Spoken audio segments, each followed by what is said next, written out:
क्या हो कि आप इंडिया के one of the one artist हो जो आपके इंडिया में गाए हुए song 50 million view plus cross कर जाते। इन्फ्लुएंसर से लेकर सेलिब्रिटीज तक सभी लोग आपके सॉन्ग्स को ज़्यादा से ज़्यादा पसंद कर रहे हो। आप यूथ जनरेशन के भीतर बहुत ही ज़्यादा कनेक्टेड हो, बहुत ही ज़्यादा मतलब फेमस हो।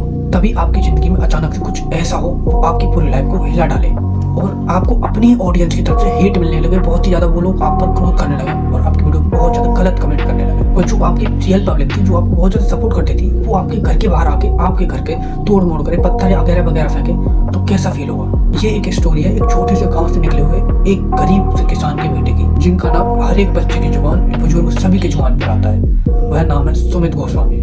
एक समय पे इनके गाने मोस्ट ऑफ पॉपुलर फेमस में आते थे, ट्रेंडिंग वीडियो या ऑडियो में चलते थे। लेकिन आज वह सिचुएशन आ चुकी है कि इनकी अपोजिट डायरेक्शन में इनका बहुत ज्यादा डाउन पेज चल रहा है। इनके गानों पर 1 मिलियन से भी कम व्यू आते हैं और आप लोग देख ही सकते हैं कि इनके बीच क्या हुआ है। आइए जानते हैं ये सब हुआ कैसे। The rise of Sumit Goswami जनवरी 2018 में जब इनका न्यू सॉन्ग कारवार फर्स्ट सॉन्ग आया था, जिस पे इन्होंने 2 मिलियन व्यूज का टारगेट रखा था, तब ये लोगों के बीच ज्यादा खुले मिले या उन्हें पब्लिक नहीं जानती थी। यहीं से इनकी सुमित गोस्वामी की जर्नी स्टार्ट हुई। इनके अगले 9 महीने बाद एक नया सॉन्ग आया। इनका वो सॉन्ग विकी कौशल के साथ एक गैंग वॉर सॉन्ग आया जो विकी कौशल के साथ था। ये मतलब गैंग से रिलेटेड सॉन्ग था। इस सॉन्ग का नाम था बावली तरीर की और ये इनकी लाइफ का बहुत ज्यादा हिट सॉन्ग बना। लेकिन भाई ये कहाँ रुकने वाले थे, इन्होंने केवल अपनी पहचान बनानी थी, वो भी इतनी ज्यादा कि भाई लोग इन्हें अपने नाम से जाने। फिर उसके 3 महीने बाद एक और सॉन्ग रिलेट करते हैं जिसका नाम था भोलेनाथ।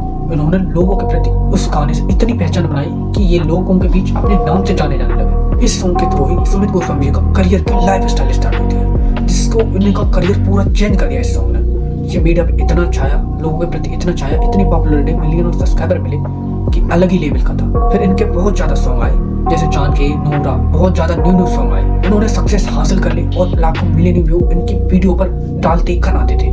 लेकिन इन्फ्लुएंसर इनके लाइफ में कुछ ऐसा हुआ कि आप लोग सोच भी नहीं सकते क्या हुआ। इसी बीच एक न्यू क्रिएटर की एंट्री होती है, गुलजार।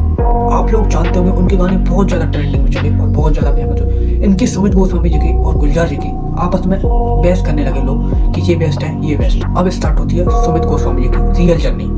सुमित जी ने एक न्यू सॉन्ग जनरेट किया, उस अपलोड किया जिसका नाम था फीलिंग। इसे डालते ही कुछ 1 से 2 डे में 50 मिलियन क्रॉस कर गया। ये इनका लाइफ का सबसे बेस्ट ट्रेंडिंग सॉन्ग था। ये फर्स्ट ट्रेंडिंग में सच में आने लगा और फिर इनके साथ कुछ ऐसा हुआ और ये इनका लास्ट सॉन्ग था, हम कह सकते हैं, लेकिन ये गलत है। बट ये इसके बाद इनका मीडिया पे कहीं भी फेस देखने को नहीं मिला। आप इसे सुन के बहुत ही ज्यादा शॉक्ड हुए होंगे, लेकिन भाई ये सच है क्योंकि इन्होंने अनएक्सपेक्टेड कुछ इनके साथ ऐसा हादसा हुआ कि आप लोगों के साथ रिलेट नहीं किया जा सकता। अब मैं जो बातें कहूँगा वो थोड़ा ध्यान से सुनना, क्योंकि अब मैं जो कहने वाला हूँ वो बहुत ही ज्यादा अलग है। जो सुमित गोस्वामी जी के जीवन का सबसे बुरा या बैड डे है, उसका कारण यही है।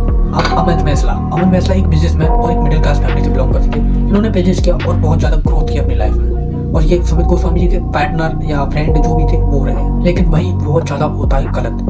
29 सितंबर 2020 को भाई इनकी मृत्यु हो जाती है, खुद सुसाइड अटेम्प्ट कर लेते हैं और एक वीडियो छोड़ के जाते हैं, वह लोग आप देख लीजिए। लेकिन उससे पहले जो अमन टेस्ला थे, बिजनेसमैन थे, उन्होंने अपनी मौत का जिम्मेदार सुमित गोस्वामी जी और उनके साथ जो फीलिंग सॉन्ग बनाए उन्हें ठहराया। लेकिन सुमित गोस्वामी इसके कई बार कहते हैं कि मैंने कुछ नहीं किया, कि मैंने कुछ नहीं बताया। तो भाई उसके रिलेट में उन्होंने कुछ नोट छोड़ा और मीडिया पे अपलोड किया, क्योंकि उन्होंने सुशांत शर्मा की तरह कह दिया था कि मुझे भी जस्टिस नहीं मिलेगा। इसलिए पब्लिक बहुत ज्यादा बढ़ गई और न्यू इन्फ्लुएंसर और क्रिएटर्स ने उनको सपोर्ट किया। अब बात आती है यहाँ कि उन्होंने एलिगेशन क्यों लगाया था सुमित गोस्वामी और उन पर, क्योंकि भाई उन पर ये आरोप लगाया था कि सुमित जो अमन टेस्ला थे, उन्होंने सुमित गोस्वामी और उनकी जो सॉन्ग बनाया था फीलिंग, उनके लिए पैसे दिए थे। वो कभी पिताजी या कभी माताजी के बहाने से उनसे 5, 10, 20 लाख रुपए मांगती रहती थी और वो दे देते थे। तो भाई जब उन्होंने अमन टेस्ला जी ने अपने पैसे रिकवर मांगे, वापस मांगे, तो भाई उन्होंने मना कर दिया कि हम नहीं देंगे और धमकी दी कि मैं तुम पर रेप केस आरोप लगा दूंगी। तो भाई ये मना करते हैं और अमन टेस्ला जी कहते हैं जब उन्होंने ये पैसे मांगे तो उनके ऊपर आरोप लगाया। तो अमन जी के पास केवल एक ही टारगेट था, खुदकुशी करना और मीडिया पे ये फाइल अपलोड करना। और लोगों से उन्होंने कह दिया था कि मुझे भी सुशांत शर्मा जी की तरह जस्टिस नहीं मिलेगा। जब उन पर आरोप लगाया गया कि भाई तुम्हें मैं रेप में डाल दूंगा अमन टेस्ला जी को, तब उन्होंने कहा कि सुमित गोस्वामी से मैं बात करता हूँ और मैं मेरी बात को सॉर्ट आउट करके मेरी बात को समझकर मेरे पैसे वापस ला देंगे। लेकिन फिर उन्होंने जब कॉल लगाई तब देखिए होता है क्या, ये देखिए मैं वॉइस डालता हूँ, उसे सुनिए। तो तेरे को करना है तू कर ले, कुछ भी हो यार, कोई फर्क नहीं पड़ता है। तो कहना और सुन लेगा, मैं तो सिस्टम फाड़ता जाएगा। दोसा कहीं भड़क दे, 2 बाउंसर गन मैंने पाल रखे हैं, हम देख इतने भी चीज़ा हैं। दोसा मिनट तक भड़क देता, मैं अगले बंदे से भी भड़क देते हैं, फैमिली तक भड़क कर देंगे। इसके बाद अमन ने अपनी लास्ट वीडियो में खुद पे लगे सारे आरोपों को गलत प्रूव कर दिया और सुमित और जो उनके साथ फीलिंग सॉन्ग बनाया था उनके लिए उसके साथ जिम्मेदार ठहराया था। फिर उन्होंने अपने परिवार वालों से हाथ जोड़कर माफी मांगी और अपने आप को मौत के घाट उठा दिया।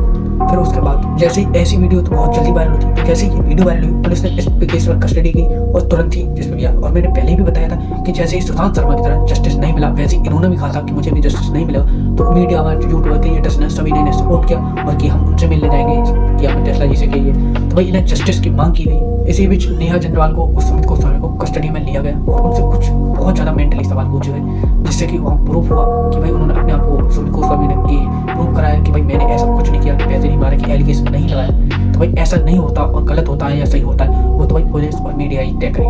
और इतना होने के बाद सुमित गोस्वामी की सारी इमेज रातों रात बर्बाद हो चुकी थी। अगर आपके साथ ऐसा होता तो आप क्या करते, कमेंट में जरूर बताइए। और कॉल रिकॉर्डिंग सुनने के बाद आपको ये भी पता चलेगा कि सक्सेस मिलने के बाद सुमित गोस्वामी में कितना ज़्यादा एटीट्यूड और एडवांस वो आ गया था। साथ ही वो बाउंसर की धमकी अमन टेस्ला जी को दे रहे थे।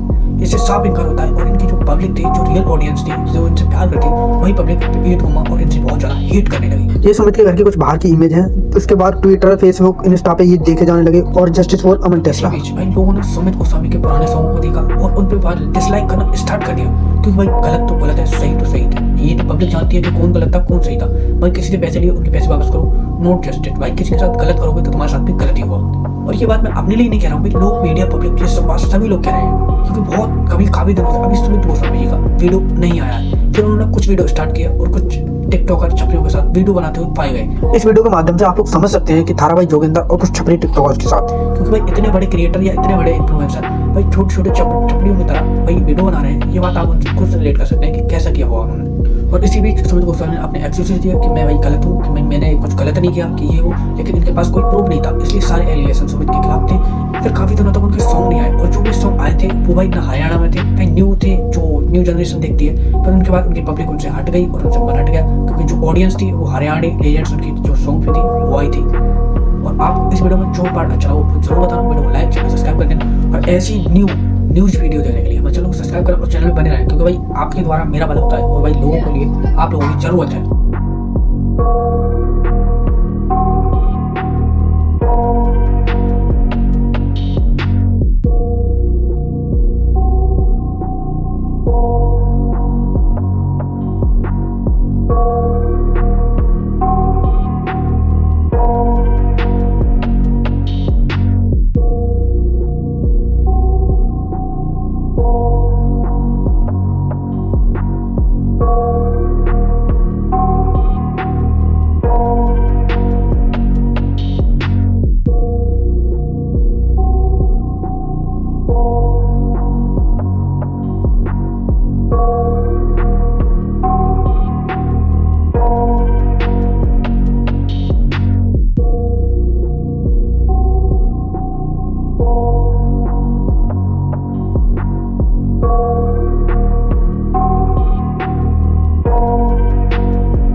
I got nightmares in my head, I fear that the thoughts build up until I can't hear.